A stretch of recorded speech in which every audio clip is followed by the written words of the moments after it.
Olá a todos e bem-vindos a mais um podcast do Cavalo Lusitano. Um enorme prazer e privilégio termos connosco hoje Paulo Caetano. O Paulo Caetano também não precisa de muitas apresentações, mas mesmo assim vou só dar assim um ar da sua graça. É um cavaleiro que este ano comemora a redonda marca de 45 anos de alternativa, como cavaleiro tauromáquico, notável. Mais de 2.000 touros toreados, sensivelmente, até poderão ser mais. É um ilustre criador de cavalo por sangue lusitano. Há 47 anos que cria cavalos lusitanos.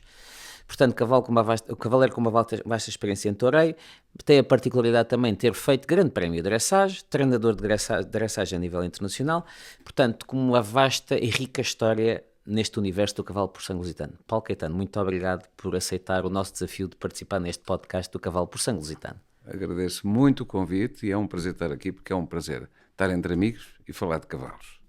É o mais importante. E sendo um cavaleiro com tanta experiência e tendo montado tanto cavalo ao longo destas décadas, que é quase 50 anos de profissional dos touros, digamos assim, como é que tem visto a importância do toureio na seleção do cavalo lusitano para atingir o patamar atual? Ora, muito bem, eu vou começar, vou pegar um bocadinho na sua apresentação, só para dizer que realmente este ano faço 45 anos de alternativa e talvez este tipo de metas, este tipo de efemérides tenha sido uma das minhas principais motivações de carreira. Porque o meu tio, Fernando Messner Serra, era grande amigo do mestre João Lúcio. O mestre João Lúcio foi o grande mestre da nossa arte. E eu tive o privilégio de o ver quando ele comemorou 50 anos de alternativa no Campo Pequeno, e achei que era uma coisa realmente extraordinária. Nunca, aliás, penso que única até agora. E fiquei não foi com esse objetivo, mas mantive essa imagem, e a imagem de muitos detalhes geniais que vi nesse dia, que no fundo acabavam por ser pinceladas, eram detalhes, digamos, eram aqueles traços de genialidade que o Sr. Núcio ainda mantinha com essa idade avançada e com esses anos todos de toureio. E isso foi muito interessante para mim. E agora, chegar aos 45 anos, que eu achei que era uma coisa ridícula pensar que podia torear, e ter tido esse prazer de brindar ali aos meus netos. A minha neta ainda por cima foi a primeira vez que foi uma corrida de touros. Foi realmente um dos momentos mais bonitos da minha vida. O toureio a cavalo teve uma importância fundamental na evolução do cavalo lusitano. Agora, respondendo à sua primeira questão, é de uma transparência histórica notável, porque é uma coisa muito antiga e que não sofreu hiatos de desenvolvimento ao longo destes muitos séculos de que há memória e relatos das corridas de touros em Portugal. Portanto, se formos mais atrás, realmente esta coisa de montar bem a cavalo e de fazer coisas bonitas, e nasceu realmente no sul da Europa. Não é? É aqui que nasce. Até temos registros históricos escritos disso. Exatamente. Um cronista, historiador, geógrafo muito importante, que era Estrabão, no século I a.C., dizia que ao ocidente da península, e referia-se a esta zona, que é Portugal hoje em dia, havia um povo que a cavalo tinha o uso de torear touros que nessa região tinham fúria, ou seja, era torear a cavalo. Depois há relatos de tratados não eram bem tratados, mas acordos de tréguas entre árabes, entre os almorávidas e os reis visigodos naquela altura, em corridas de touros em Almada e em Sintra, por exemplo, são coisas muito importantes. Houve sempre uma tradição que não foi interrompida como foi em outros lugares do sul da Europa, nomeadamente em Espanha, ao longo dos anos até ao século XVIII, onde a picaria real e todas as escolas, desde Nápoles à escola francesa e portuguesa e espanhola, trouxeram de novo as bases da equitação mais clássica, mais pura, mais a favor do cavalo, mais a favor do equilíbrio, do tal welfare, que se fala agora muito. O welfare não é mais do que a observação estrita das regras mais clássicas da equitação, basta ver as gravuras de Xenofonte. É incrível quando se vê as gravuras dos escritos de Xenofonte. Xenofonte fez talvez o primeiro tratado de equitação de que há memória. E quando se vê essas gravuras e se vê uma clara tendência à uphill dos cavalos, uma tendência ascendente, as embocaduras leves, os tribos... Já o Xenofón também falava da boas qualidades dos cavalos da Ibéria. Exatamente. As pernas subidas, a ajuda das pernas e do assento para que o cavalo possa desenvolver uma reunião mais enérgica e voltar com mais facilidade. Tudo isso vem desse tempo e foi mantido neste país pelos nossos cavaleiros e pela nobreza de então, não só com o objetivo de treinar, enfim, para a guerra, mas acima de tudo uma demonstração artística de corte. E aí desenvolve-se o que é e o que deve ser e como deve ser vista esta atividade, que é como uma arte, não é? Portanto, eu começo com esta história toda porque para chegamos facilmente à conclusão que o cavalo lusitano é um conceito. O cavalo lusitano é um conceito que nasce na cabeça das pessoas e que nasce na cabeça das pessoas desta região. Dos cavaleiros, coisa que eu sempre defendi, que o cavalo é sempre um produto da exigência funcional, da imaginação dos cavaleiros, do sonho dos cavaleiros, daquilo que querem fazer. E para isso precisam de um cavalo. E ditam normalmente, através das suas opiniões ou através das suas demonstrações práticas, aquilo de que necessitam ao Criador. E depois é o gênio, é o golpe de asa do Criador, que é outro setor, que vai criar esse cavalo para o cavaleiro. Portanto, o cavalo está no meio, está no topo da pirâmide, de um lado está o cavaleiro que dita as suas exigências no bom sentido, ou aquilo que precisa para poder fazer, para poder montar da maneira que acha que deve montar para produzir essa tal manifestação artística de que falei, e do outro lado está o Criador que responde a essas solicitações. Portanto, foi assim que o cavalo lusitano foi evoluído. O toureiro a cavalo não parou de evoluir ao longo deste tempo e, portanto, teve um papel fundamental nesses conceitos que é hoje o cavalo lusitano, não só na sua funcionalidade, porque a funcionalidade depois dita a morfologia. E na morfologia, que tem que, inevitavelmente, servir também... A forma faz a função, de estrutura a essa funcionalidade. E, portanto, direi que o toureiro a cavalo é realmente a base de todo este desenvolvimento, tanto hípico, como na própria atividade do toureiro, mas sobretudo da parte de criação, porque realmente chegamos a este cavalo belo e ao mesmo tempo, porque é um conceito funcional, mas sempre com base, com uma componente muito forte de plasticidade e de emotividade. E isso, no fundo, julgo que é quase o único, porque quando nós fazíamos estas coisas todas cá na Península Ibérica, e nomeadamente em Portugal, os povos do norte da Europa nem sabiam bem ainda o que é que podiam fazer com os cavalos. Quer dizer, havia uma distância cavalos de agricultura enorme. Exatamente. Havia uma distância enorme de técnica, de sentido artístico, de sentido plástico, do que a equitação podia gerar. Portanto, era realmente... Por isso é que dizemos que temos um dos mais antigos cavalos de sala do mundo. Exatamente.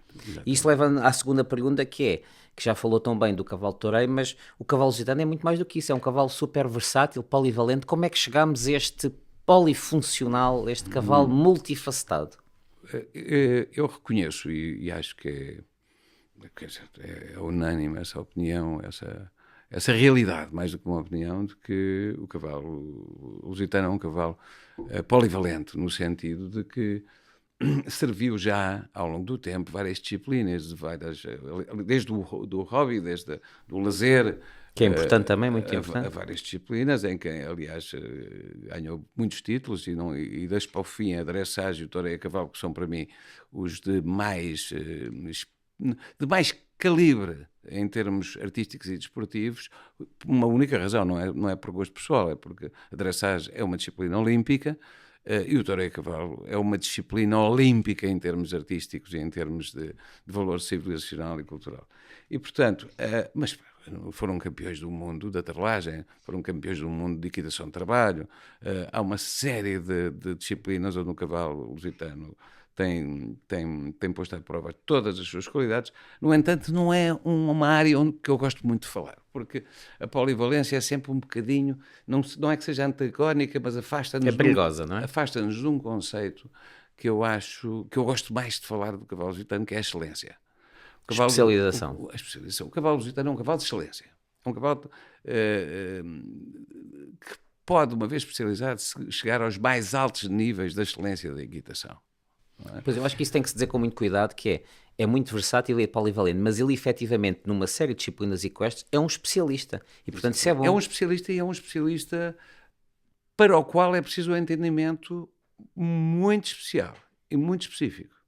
Há um mestre, um treinador muito meu amigo, alemão, que tem grande experiência a treinar cavalos ibéricos e um grande cavaleiro, competiu cavalos normalmente do norte da Europa, portanto tem experiência nas duas bandas dos cavalos de desporto, e ele dizia uma coisa muito engraçada, dizia assim: o cavalo lusitano é o cavalo mais fácil de montar mal e mais difícil de montar bem.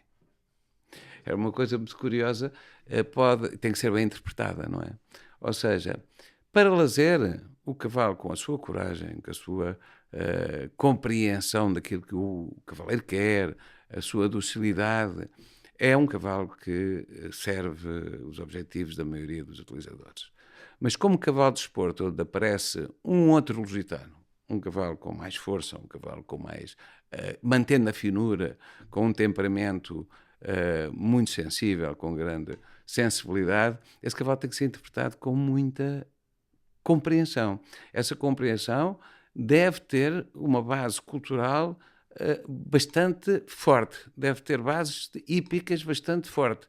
Caso contrário, e já se tem visto, há cavaleiros que acabam por chocar com uma realidade que não estavam à espera, porque vêm com a tal ideia da polivalência e depois chegam a um cavalo de excelência, um cavalo que exige uma técnica apurada, Fino e que reativo exige também. uma sensibilidade apurada, que exige um respeito pelo cavalo muito, muito, muito permanente ao longo do seu ensino e ao longo da competição e ao longo, no caso do touro e cavalo, ao longo da sua vida artística, e portanto é um cavalo que exige do cavaleiro que as coisas sejam bem feitas, e isso é muito importante.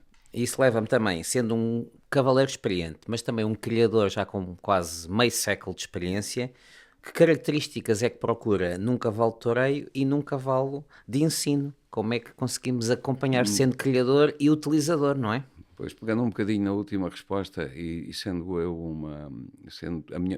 a minha opinião de que o lusitano é neste momento um cavalo, sobretudo na sua vertente mais elevada, num cavalo de excelência, é evidente que estamos numa fase de especialização e que é fundamental essa especialização.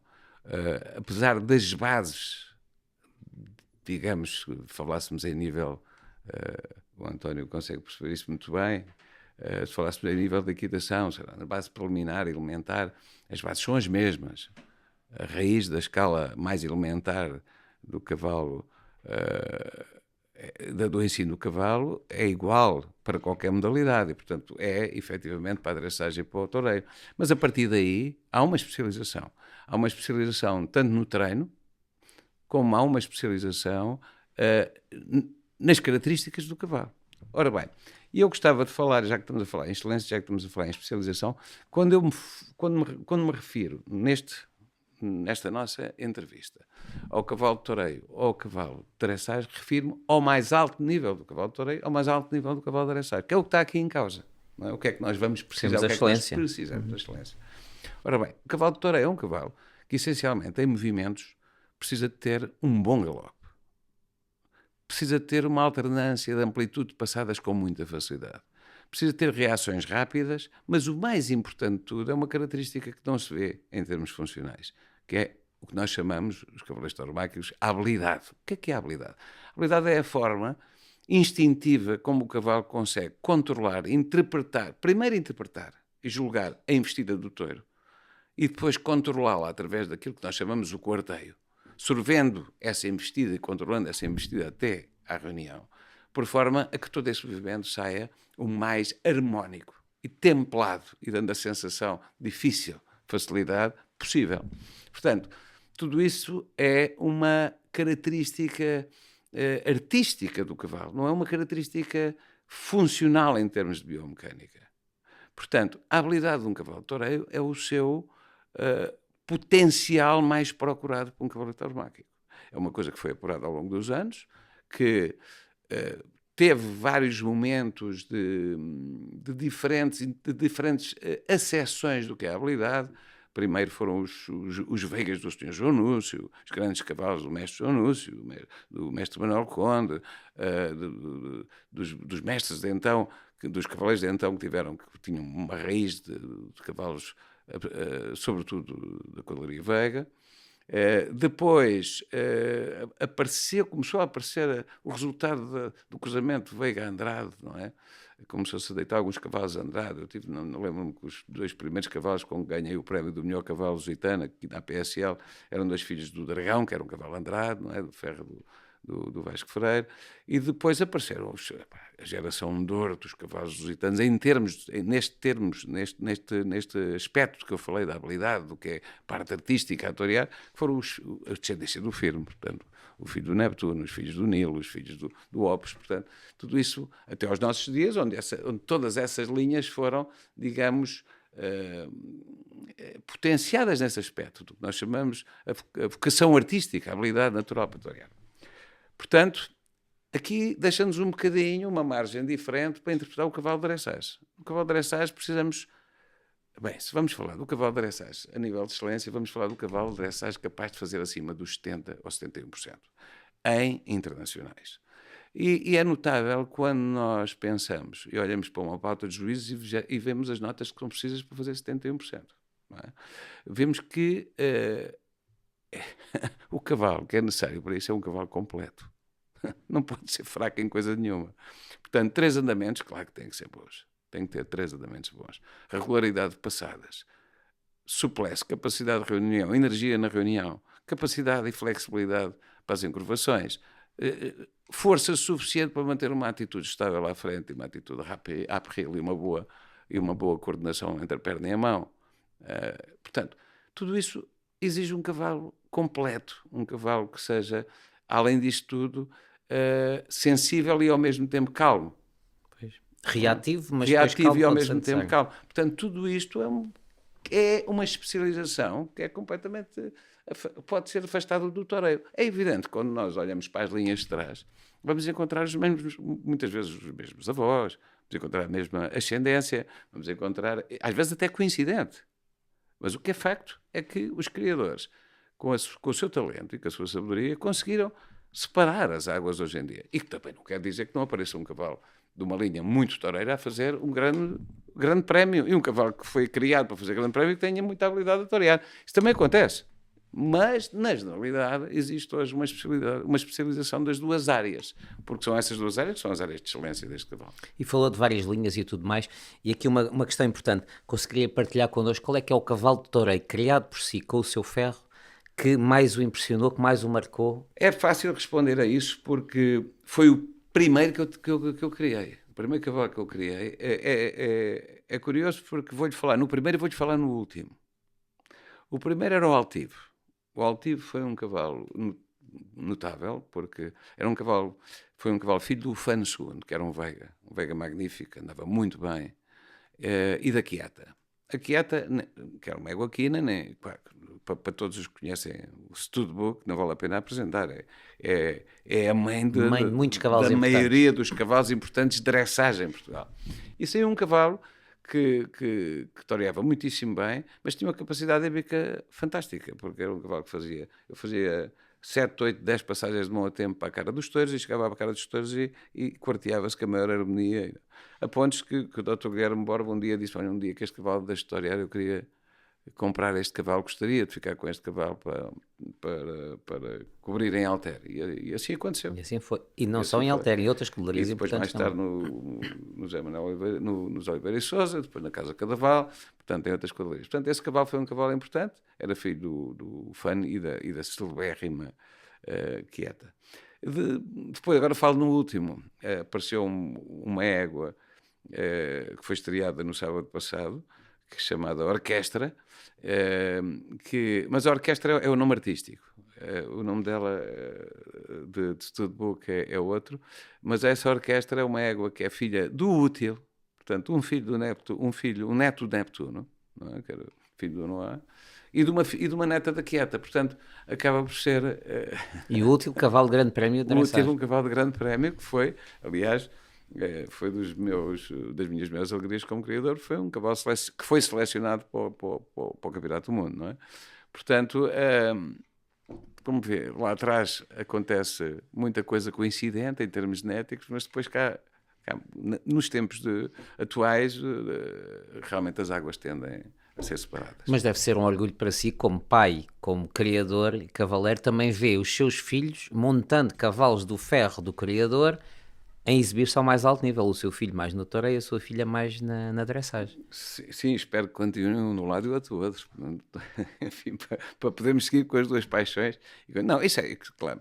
Os meus filhos, a carreira deles é conhecida por toda a gente. E, enfim, são dois profissionais que desde sempre adoraram cavalos. Isso deu muita alegria.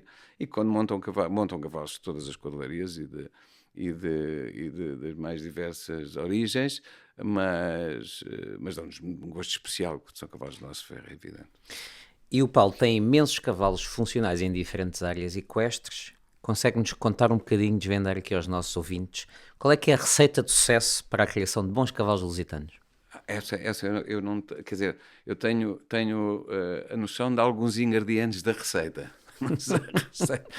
E das quantidades, de algumas quantidades que se deve deitar que se deve usar na receita, mas não tenho. É uma pergunta que eu não me atrevo a dizer que tenho. Uma receita não tenho. A única atitude que eu tenho em relação à criação é uma enorme humildade e uma enorme paciência, saber esperar, porque normalmente os erros que se cometem aparecem rapidamente. E as coisas acertadas que se fazem demoram um tempo a aparecer. Portanto, é preciso muita fé, é preciso gostar muito, é preciso muita paixão. Não dou conselhos nesse aspecto. Não me sinto capaz de dar conselhos. E agora uma pergunta assim interessante, gostaríamos de ouvir a sua resposta, que é: o Paulo gostaria mais de ser conhecido como cavaleiro tauromáquico ou como um treinador reputado de dressagem internacional? Ora bem, eu ser conhecido nunca foi assim uma fama muito grande que tive na minha vida, porque dá jeito para marcar mesas nos restaurantes, eu reconheço, é bom, mas nunca foi um grande desejo que tive na vida. Agora, ver o trabalho reconhecido é muito agradável, não é? Ver o trabalho reconhecido é muito agradável. Como cavaleiro tauromáquico, foi o que eu disse, foi realmente eu tive a sorte de viver os anos de ouro de 80 e 90, apesar de achar que o toureiro continua numa enorme evolução, sobretudo nos últimos anos, e que os valores atuais têm desenvolvido e aperfeiçoado esta arte de uma forma realmente espantosa. Mas tive a sorte de viver um grande momento do toureiro a cavalo e de continuar a montar e a torear até aos dias de hoje. Portanto, tenho 66 anos, sou o cavaleiro mais velho que pisa uma praça de touro hoje em dia no mundo taurino. Ficamos à espera dos 50 anos. Fiquei para sempre cumprir com a tradição. Agora já está aqui, falado, escrito, reservado, marcado. Só faltam 5 também, António, é um tirinho. É tão difícil. É muito mais difícil torear uma corrida agora do que era quando tinha 30 anos, torear 50 que toreava por ano, ou 60, não é? Portanto, é muito difícil, porque perdem-se as faculdades, há muita coisa que vai desaparecendo e que nós vamos tendo que colmatar com a experiência, mas é muito, muito difícil torear. E agora é que eu dou valor àquilo que eu vi do mestre Anúncio quando fez 50 anos de alternativa. Agora é que eu dou o verdadeiro valor. Naquela altura, viam-se as limitações que tinha já físicas da idade, mantinha, como disse, os golpes, o golpe da asa, os pormenores de genialidade, mas agora é que eu dou valor, porque realmente é muito difícil torear quando se perde, digamos, a idade própria para o fazer. Não é? Eu lembro uma coisa muito engraçada do que o Sr. jornalista disse, agora lembrei-me de repente. E não foi nos 50 anos, foi quando ele fez 45, como eu fiz agora, e que lhe perguntaram: então o que é que acha que vai acontecer? Disse, olha, eu não sei muito bem, ele tinha muita graça, era um senhor, o Sr. João era uma pessoa extraordinária, não só como toureiro, era um homem muito, muito, muito sério, muito íntegro, mas tinha um sentido de humor muito, muito aguçado e dizia: olha, sabe que isto é assim, normalmente a gente abre o jornal e vimos sexagenário atropelado na Dia da Liberdade e dizem: mas estas pessoas já têm que ter cuidado quando vão, quanto mais agora torear um touro do campo pequeno. Eu achei essa graça. Portanto, é assim um bocadinho, é difícil. mas dá-nos um enorme gosto e, sobretudo, poder continuar a montar todos os dias e a ensinar cavalos tanto para o toureio como para a dressagem, para o desporto, dá-me Então, mas um está enorme dividido. prazer. Mais toureiro, mais treinador. Não. Treinador, sobretudo cavaleiro. Sobretudo cavaleiro. O cavaleiro é uma coisa em que eu me enquadro a 100%, tanto numa faceta como noutra. Porque eu continuo, como disse, a ensinar cavalos para dressagem e continuo a ensinar cavalos para toureiro, e isso é o que me dá mais prazer. Depois, como toureiro, tive, claro, mais alegrias da minha vida, e como treinador também, através da Maria. Claro, é evidente que não posso escamotear a alegria que me deram objetivos que foram alcançados com os cavalos lusitanos. Os 80% de Meclan, que ainda não foram atingidos de novo, com um cavalo lusitano num CDI 5 estrelas. O apuramento para os Jogos Olímpicos de Tóquio com os cavalos lusitanos, com os cavaleiros portugueses, por equipas. Depois o diploma olímpico em Tóquio.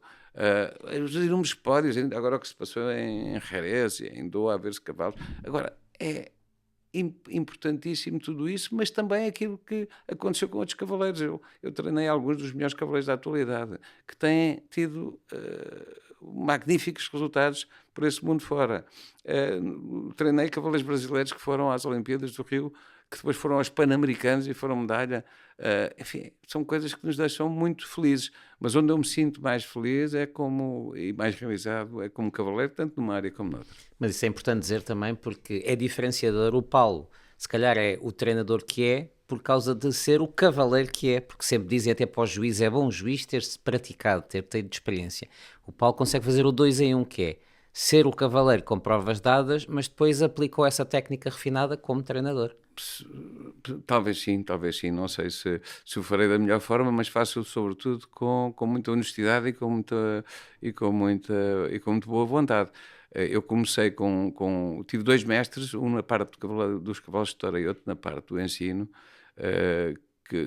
O meu tio Fernando Serra foi o meu primeiro mestre. Era um homem com uma cultura equestre muito grande e mas era engraçado porque ele abarcava, portanto, ele tinha